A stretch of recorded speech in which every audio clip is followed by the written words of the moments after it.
What's up, family? Gerald the Bossman here. You're tuned into the Bossman Show on AM 1010, AM 1430, 1055 The King. Let the King out at 105theking.com and the Bossman Show at bossmanshow.com. Hit me up on Instagram, The Bossman Show, Twitter at Bossman Show, and Facebook, Bossman Show. It's the Bossman on your radio. Listen to the Bossman Show with your host, JR, Saturdays at 9 a.m. right here on AM 1010, The King. What's up, good people? BetOnline is your number one source for all your betting needs. The latest odds, lines, and matchup reports for baseball, boxing, golf, and more.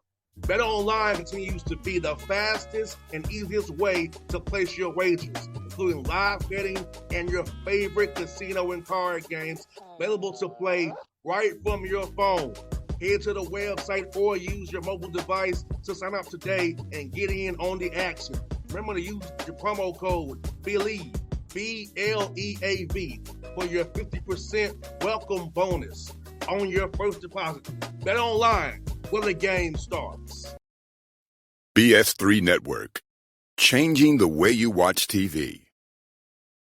Yes, BS3 Network, changing the way you watch TV, covering content and hot topics from A to Z, sports, music, society and culture, movie reviews, you name it, we have it.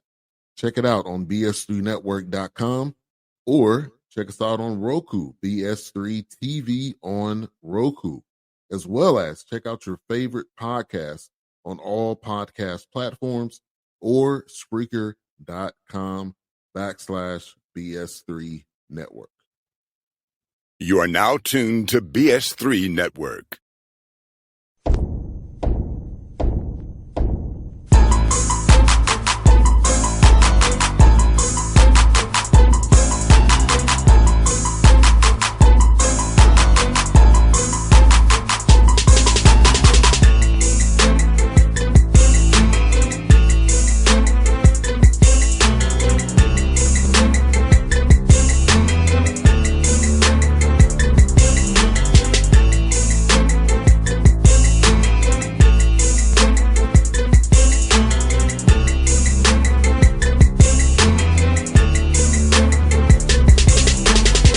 He's back on the show. A good friend of the show, Coach Mike Magpayo. We're on the Bossman Show. Down the Fordham Rams. He goes back to New York City where he was once at Columbia. Now he's back in the city. Coach Mike, how you doing, brother? Good to talk to you again, man.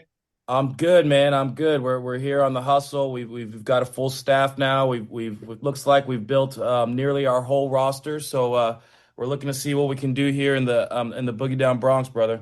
I hear that, man. Coach Mike, ask you, man, you had success at Riverside, 89 wins, 63 losses. So what about the opportunity to really sit out to you and your family to want to make the jump to Fordham here and see what you can do with this program in a city you've been in before? Well, first of all, I do love New York City. I met my wife here when I was coaching at Columbia in 2013, so that was a big part of the attraction to it.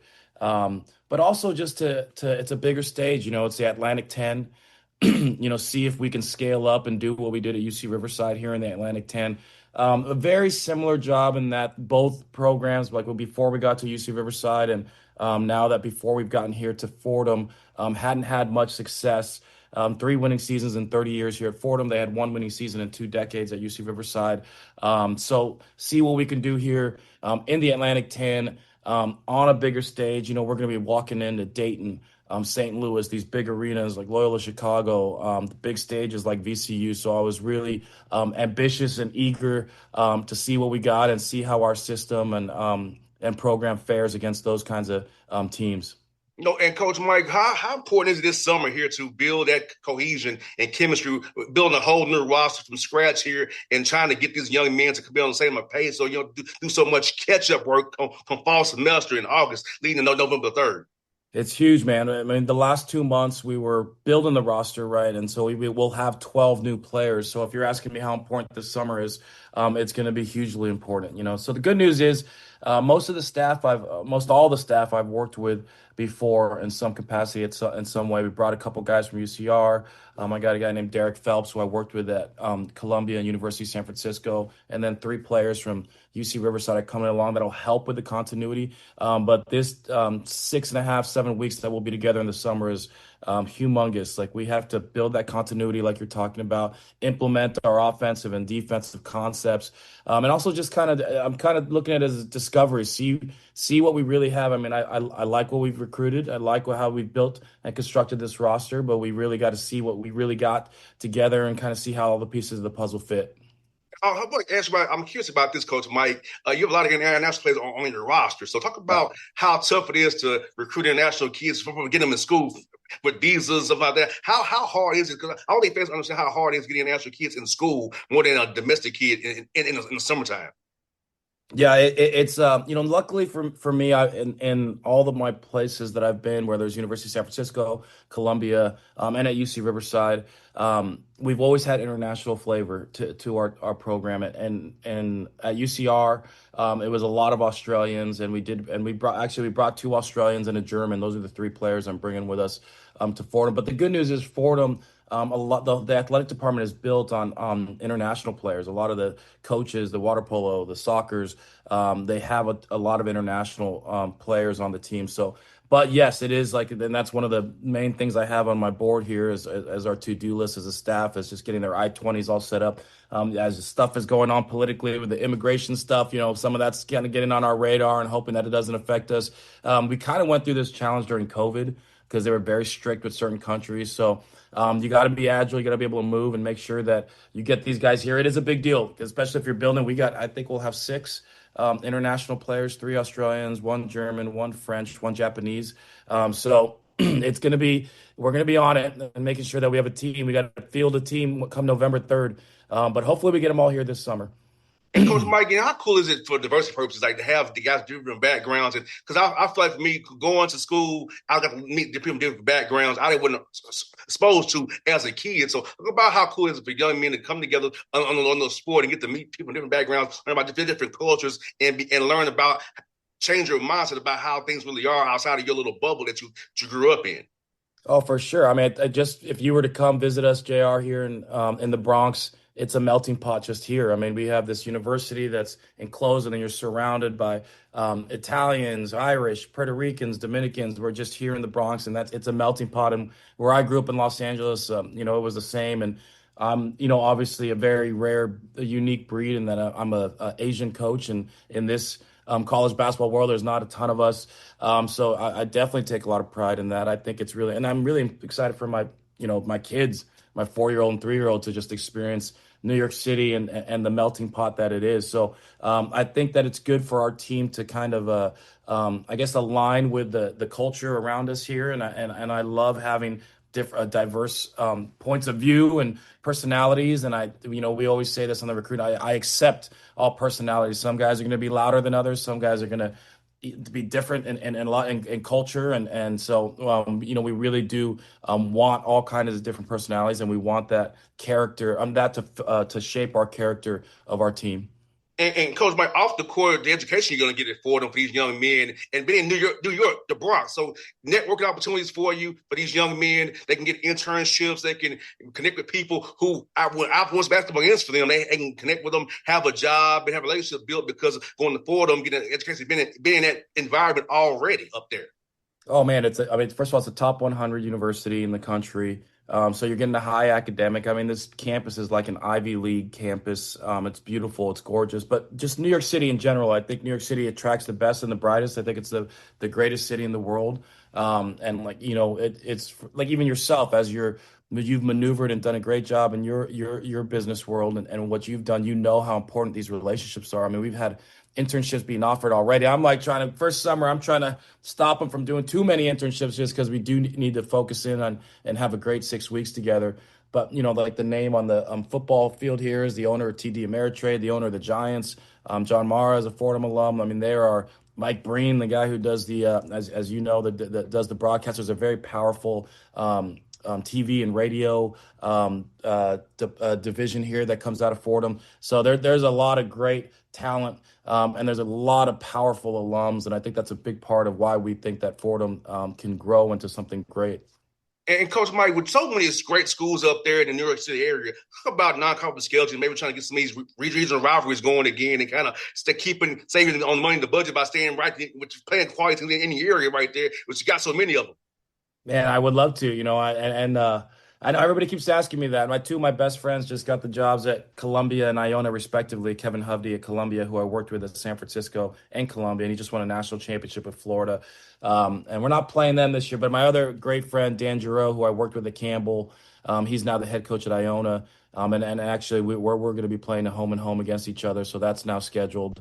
And I would love to play Coach Pitino. I know Fordham played him last year, but I wasn't here, so I just got a ton of respect for him. And I would, we're hustling down trying to play UConn, Villanova, any of them that'll play us right now. We're a little late to the game trying to put this schedule together, but I think you can count on us playing some of these. Like we play Manhattan as well. That one's not announced yet, but it's we'll be looking for these. I love the like you said, the driving distance. And I would love if we could get something like Philly's got going, like the Big Five, just all of us playing each other, and just as the Knicks get really good, and hopefully, and St. John's is really good. Hopefully, the rest of us come along in New York City as well. And yeah, hopefully playing at the Garden too. I always love when the Hawks play at the Garden, that's what man. I want, man. It's all about the Garden. We were talking about that yesterday, and I think that's going to be the attraction. Hopefully, if we get Fordham to relevancy, which is the plan, we'll hopefully be doing home and homes. But I think they'll want to come to New York City if we can, build a program that is worthy of playing in the Garden every year. 100%. And Coach, let me ask this man about recruiting now, since it's how with the portal and the NIL, how has it changed for you to kind of do speed dating these guys? You got to talk to the coaches, but really you have to look at these film on synergy, or look at highlight film and kind of make a determination. How has it been trying to speed date these young men to figure out who's the right fit for the program, and not just don't they have the right mindset about it, or is it about themselves? So talk about that change in recruiting here with the portal and the NIL that's taking over here now. It's wild. It is wild. The 2 months now when the portal opens March 24th, all the way through just about 2 weeks ago, that is a wild time, and especially here when we were in transition, and like I said, we had to get 12 new players. It was pretty intense, and that used to be the break for college coaches, and it is no longer. It is probably the busiest time of the year, to be honest, just because. It depends, but I think that 50% of college basketball nearly was in the portal. That's how many people were transferring. So right now there's no guardrails, so it's the wild, wild west out there. But it's very important, and so not only just to figure out what you can attract, and you're trying to get, we try to build this, and I don't even call it recruiting anymore. I call it roster construction, because NIL is a factor in it, and all these guys are looking for different things, whether it's NIL, whether it's opportunity to play. Most of them want like the complete package. But we're on our side I looked for efficient players. That's what I was kind of going for and building this roster. I would, we got enough size, height, but we couldn't get maybe exactly what you want. And that's the thing, is what your NIL package is definitely going to impact. I'm not the Dodgers. We were just talking about the Dodgers. We're more, maybe we're more the Braves. We're not like the lead. We're not the A's. But we're not the Dodgers, we're not the Mets. We have to be really strategic, and even if you did have that, even if we were the Dodgers, though, I would still be really strategic about who we're selecting and then once you find out, okay, this guy is an efficient player who fits what we're looking for, position wise or whatever, as you're putting the piece of the puzzle together. Now it's also about character. That still matters, and that's where the recruiting part still matters. That's where it's like two different buckets. You got your GM dealing with the agents, and then that's a new thing for college programs. And then we're still recruiting character and attitude and work ethic, and that's really important. So we definitely vet as best we possibly can, talk to everybody in their circle and see if they're the right kinds of guys. So that is the challenge, but it's no different than when the Hawks are trying to attract talent. They still want to make sure they're getting great guys, and so it is very much a professional model in that sense. No doubt. And Coach Mike, like you said, man, like we're going through pre-draft workouts right now with the Hawks, and seeing these young men coming for workouts, the interviews they're going through, the vetting they're doing, because you're committing a spot to a guy that's going to be a key cog to winning. And we got to know what your why is. And do you love winning? Do you enjoy winning? Do you enjoy getting better? Do you enjoy being challenged? Because all these things matter to be successful on the court, but also off the court. That character piece is so important, because, like you said, Coach Mike, a guy can have a great talent in the world, but if his character is trash, Yeah. It could be a cancer to your team and bring you down and cause strife for no reason. Yeah, it's such a different, and these 18 to 23-year-olds will say are kind of learning on the fly here that this is, I say this to them. I say, I want you to think of this as if you're signing your first professional contract with the New York Knicks, or you're signing a two-way contract with the Knicks G League team, or whatever, or the Atlanta Hawks. It really is the same thing. And they need to start, the student athletes are starting to wrap their heads around, like, these universities are just like the Hawks. We're investing Yes. this much, whatever X, in you, and we expect that you're going to handle yourself like a professional in every aspect on and off the court. Because, like, when you're with the Hawks or the guys that make it in the NBA, they value professionalism. And when they say professional, like you say, you want to be a pro, it's not just like you get to be a pro and be in the NBA. It's like how you take care of your body, you show up on time, how you deal with the community and take care of the Atlanta in general, for instance, or something. And for us, it'll be like the Bronx and doing things on campus. So it's trying to get these guys to understand, like, okay, it's not just the same old status quo. You are a professional, and we expect you to act like that. Yeah, it's so important, Coach Mike. I think for me, I'll tell you about my father offline, but my father was a coach, so he was a high school coach. So I had the cheat code. If I was the son of a Yeah. coach, he could instill these things in me because when I played, I knew I knew I was better at football. In baseball, that was a basketball. But in basketball, I knew what my role was: to defend, shoot threes, and rebound.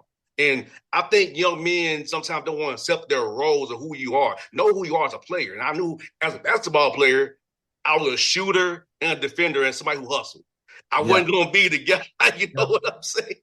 With the ball in Isn't my that hand. everything? I mean, that's kind of the magic potion of coach. I was talking to one of our soccer coaches here, and he had won a national championship a couple years ago at the D2 level. But isn't it that everything? It's just like, can you get everybody to accept their roles? It's and do it at a high level, and really that's what coaching ends up coming down to. Especially it's no different. It's whether they were getting NIL or whether they weren't. It still comes down to everybody wants to do this. Well, the basketball's full of guys. We need defenders. We need rebound. Lou Dort's got a different role than SGA, and got a different role than Hartenstein's got a different role than Chet Holmgren, like completely different roles. And it's like, can you get everybody to buy into that? And that's really if I wish I could bottle it up, because like that's why I always say coaching is an art. It's not a science. It's not just an equation that you get to just pop pop pop. Like there's so many. It's people management and trying to figure that out. So you nailed it.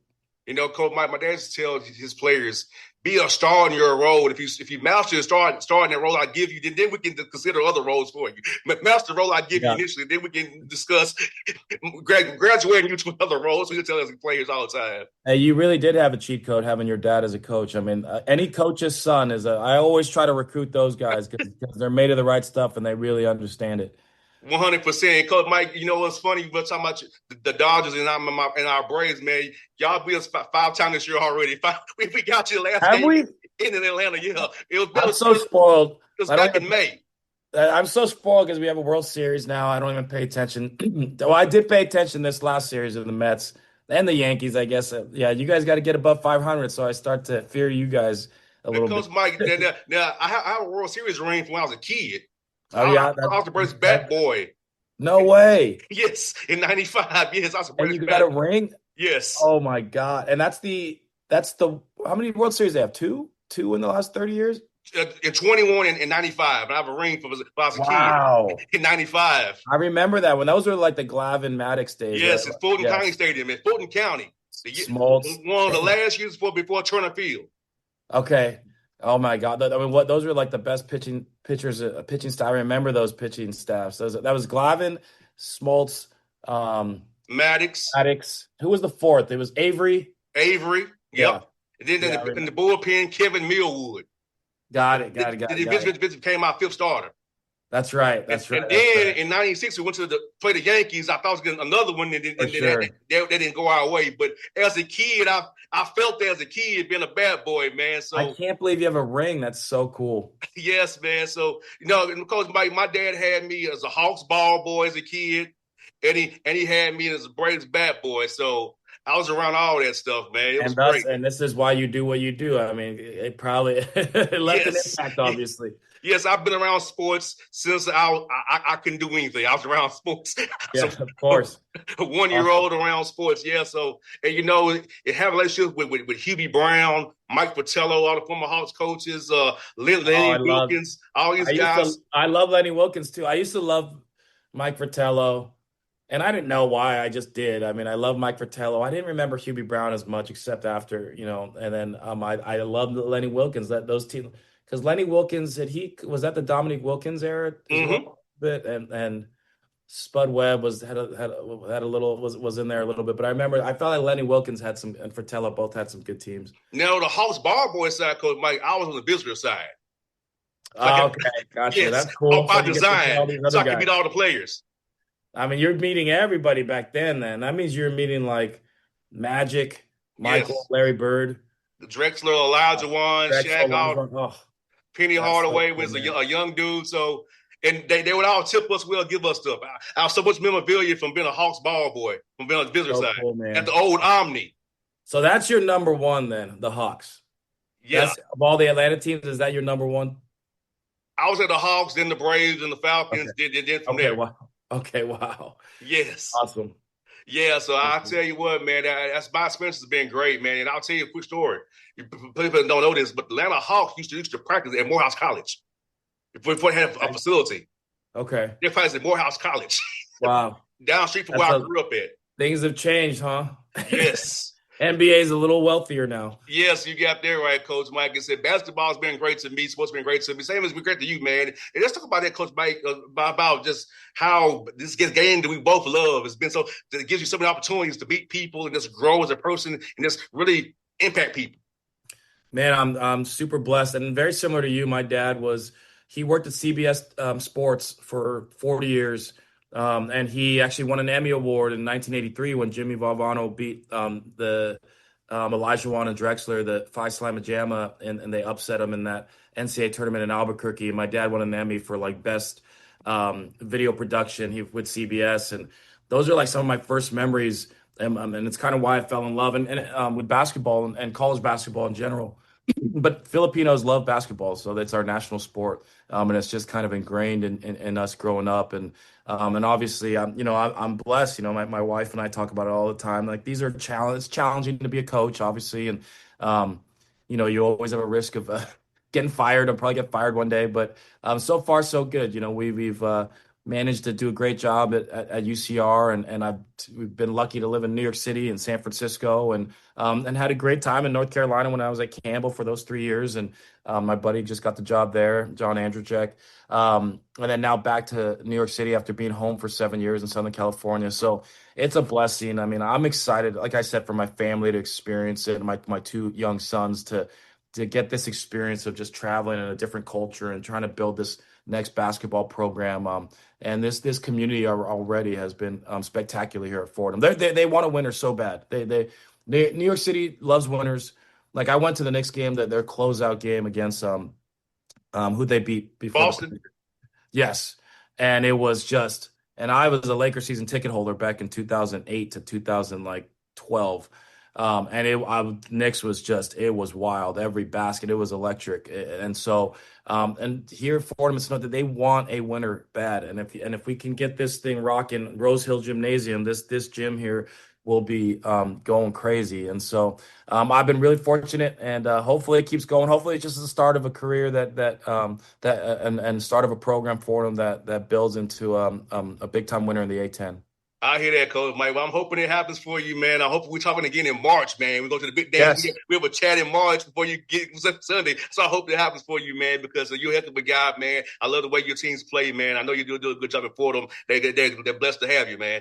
Thanks, JR. Thanks, brother. Appreciate you. Anytime, man. BS3 Network. Changing the way you watch TV. Yes, BS3 Network, changing the way you watch TV, covering content and hot topics from A to Z, sports, music, society and culture, movie reviews, you name it, we have it. Check it out on bs3network.com or check us out on Roku, BS3 TV on Roku, as well as check out your favorite podcast on all podcast platforms or Spreaker.com. BS3 Network. You are now tuned to BS3 Network. What's up, good people? BetOnline is your number one source for all your betting needs. The latest odds, lines, and matchup reports for baseball, boxing, golf, and more. BetOnline continues to be the fastest and easiest way to place your wagers, including live betting and your favorite casino and card games available to play right from your phone. Head to the website or use your mobile device to sign up today and get in on the action. Remember to use your promo code BELIEVE, BLEAV, for your 50% welcome bonus on your first deposit. Bet online when the game starts. What's up, family? Jared the Bossman here. You're tuned into the Bossman Show on AM 1010, AM 1430, 1055 The King. Check The King out at 105theking.com and the Bossman Show at bossmanshow.com. Hit me up on Instagram, The Bossman Show, Twitter at Bossman Show, and Facebook, Bossman Show. It's the Bossman on your radio. Listen to The Bossman Show with your host, JR, Saturdays at 9 a.m. right here on AM 1010, The King.